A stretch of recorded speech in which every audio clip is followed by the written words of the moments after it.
Bienvenue dans le désert de Lompoul, une localité située entre Dakar et à quelques kilomètres de Saint-Louis. Nous sommes ici pour parler d'un sujet important. Il s'agit de l'exploitation des ressources minières dans la localité, en l'occurrence le zircon. Cette exploitation fait-elle profiter à la population, oui ou non? Vous allez découvrir leur réaction dans ce reportage. Merci.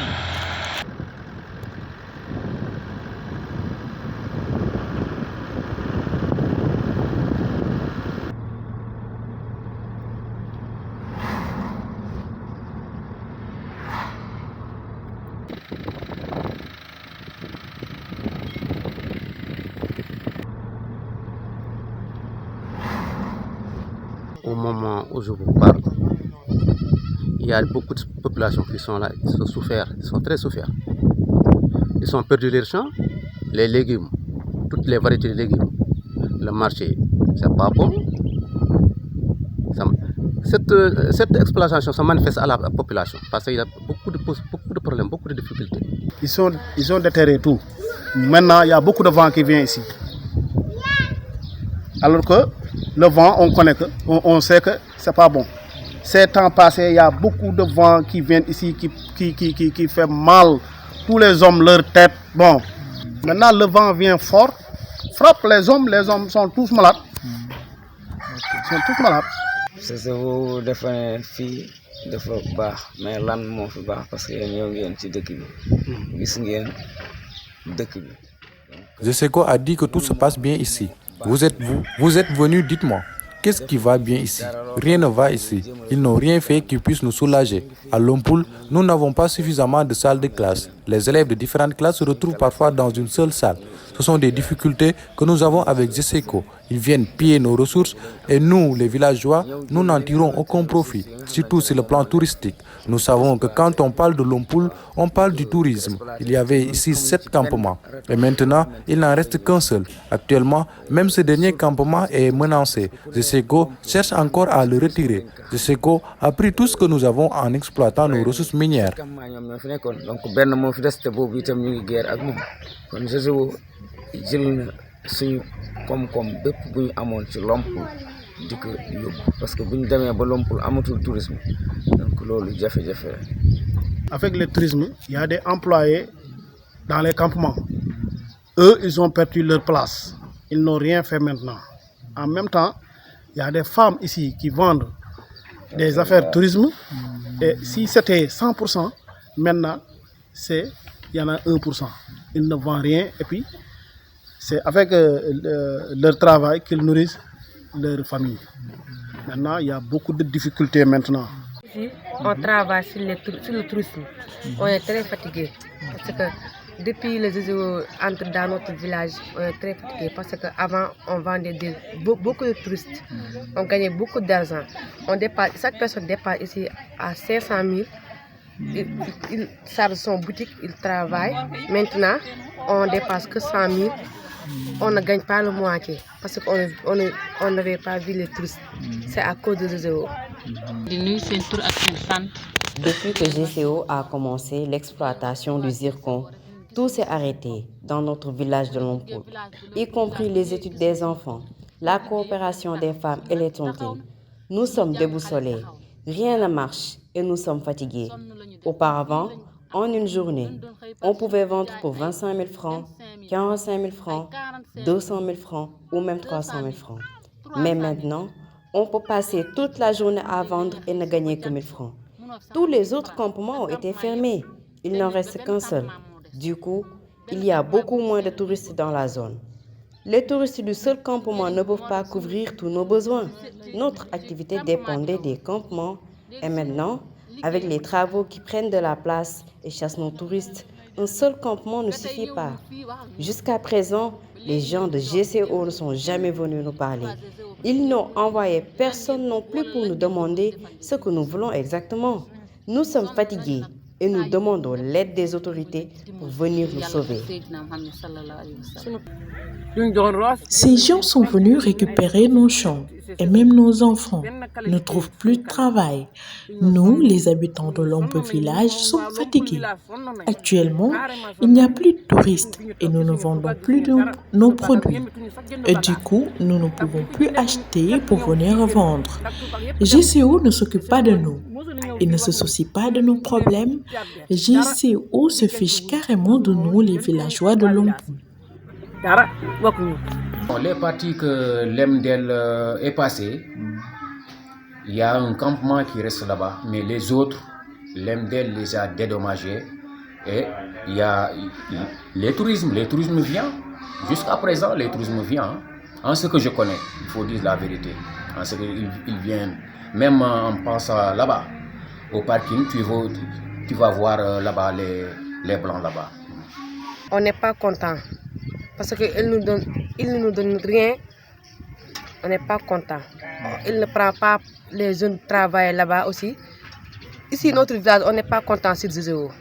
Parce que nous, on travaille sur le tourisme seulement. On connaît seulement le tourisme. Si il enlève ici le campement, on ne travaille jamais. La société arrive dans cette zone-là et elle exploite beaucoup de champs de population. Ils indemnisent, mais l'indemnisation, ce n'est pas une indemnisation. On peut dire que c'est une indemnisation.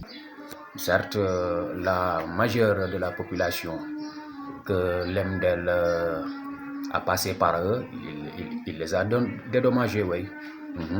Même s'ils ne l'ont pas satisfait à 100%, moi je peux dire, en ce que je connais, l'MDL l'a fait à 80-70%. Parce que les villages qui étaient concernés, l'MDL les a construit des logements bien, très bien même, et il les a placés là-bas. Oui. Ça, je suis en période de Ramadan et ça, je le connais. Et ça, c'est la vérité. Même les champs qui étaient concernés, l'MDL les a dédommagés. Tous les gens qui étaient à Tchoukoun, moi je sais que l'MDL les a construit des logements là-bas.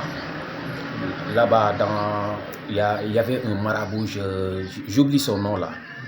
Même moi, je me suis rendu dans ces cités. Je vois, c'est des logements bien construits. Il y a des mosquées là-bas, il y a un marché et puis il y a de l'électricité. L'indemnisation, c'est pas bon. Parce que l'indemnisation, si on t'avait dit on va vous donner par exemple 10%, on vient de te donner 1%. Ça, c'est pas bon. C'est ça notre problème. Et notre village, nous devions avoir des financements. Bon, comme le tourisme ne marche plus, on nous devait prendre soutien de avoir des financements pour bien travailler. Et nous n'avons pas de financement. Seulement nous débrouillons. Ils n'ont rien fait ici. Ils n'ont rien fait ici pour le village. Rien. Dans la vie, c'est toujours comme ça. Il y a des gens qui disent juste, il y a des gens aussi qui disent n'importe quoi. Et alors que, en toute sincérité, je suis musulman et je suis en période de Ramadan. Ceux qui disent ça, peut-être que, en ce que je connais, je dis que ça, c'est pas la vérité absolue. Ça, c'est pas la vérité absolue. L'MDL a été vraiment juste avec eux après des dialogues. Les gens, même les campements, même les campements que l'MDL a passé par eux, mais l'MDL les a dédommagés. Ça, c'est une chose que je sais. Et en toute sincérité, il faut cracher la vérité. L'État, ce qu'il devait faire, de nous protéger avec les GCO.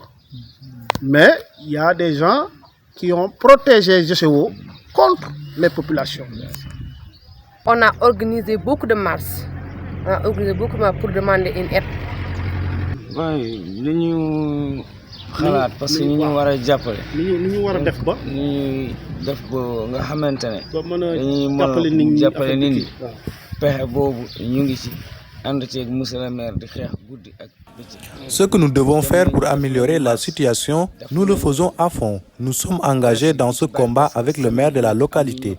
Nous nous battons jour et nuit pour réclamer nos droits. Nous avons organisé des marches, nous avons appelé la presse pour couvrir nos manifestations. Chaque semaine, des journalistes venaient ici à Lompoul pour s'inquiéter de notre situation. GESECO nous dit à chaque fois qu'ils ont l'autorisation du maire pour exploiter nos ressources minières.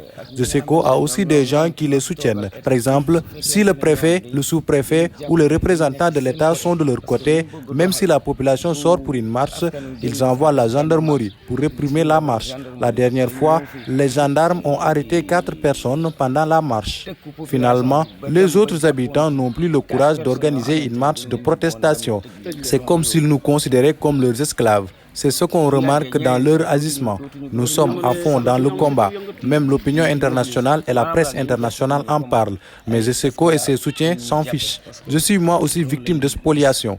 Ils ont pris mes champs et je n'ai reçu aucune indemnisation pareille pour de nombreux villageois. Tout notre espoir repose sur l'État. Si l'État voit nos souffrances, il pourra nous venir en aide. En parlant avec les dirigeants de GESECO, nous rencontrons toutes les difficultés possibles avec GESECO à Lompoul. ñu maasale tool yooyu depuis ba léegi fayuñu leen woowuñu leen ni leen nii ak nii ba léegi donc ñun état bi lañ ci yaakaar xëy na bu gisee ñuy ñaxtu xëy na ci percée yooyu xëy na dina wax ak ñoom vraiment daal ñun am nañ ci jafe-jafe lool ci GESECO jafe-jafe lañ ci am mais du lu mu fi def moom xam naa du leen joxoñ dara ne lii GESECO moom moo ko def Lompoul am. On avait fait tout pour trouver des solutions. On a fait presse ici presque plusieurs fois. La dernière fois, notre maire avait venu avec nous. Mais finalement, en réclamant notre problème avec le GESECO, finalement, on a pris parmi nous 4 personnes, l'amener à la gendarmerie. Ils ont fait là-bas 4 jours. Bon, maintenant, nous ne pouvons même pas parler. Parce que si tu vois qu'on a fait comme ça, est-ce que tu vas encore parler, continuer de parler? C'est ça notre problème. Et on ne peut citer personne, seulement des gens de l'État. Comme le chef de village l'avait dit, sous-préfet, préfet, et même le ministre. C'est eux qui devaient nous coiffer avec le projet. Mais eux, ils ont protégé le projet. Et de nous faire comme des esclaves. Nous ne pouvons pas, même pas parler. On demande à l'État pour nous aider. C'est que nous, on est très fatigués. Ici, nous, les garçons, vont au SAR pour arroser. C'est nous, les filles, qui restent ici pour travailler, aider les parents, donner quelque chose aux enfants. L'État est le garant de la population. Je crois que la population fait partie de l'État. Ou bien? Parce que l'État, c'est une anti-dissociation. Parce que si nous-mêmes, nous cultivons et nous débrouillons pour nous-mêmes, pour nourrir. Si l'État appuie quelque chose, on peut aller. C'est l'État qui nous peut garantir dans tous les côtés. Nous voulons que l'État nous appuie. Nous voulons l'aide de l'État sur cette société-là, et même sur les marchés, sur les prix des marchés. Parce que en horticulteur,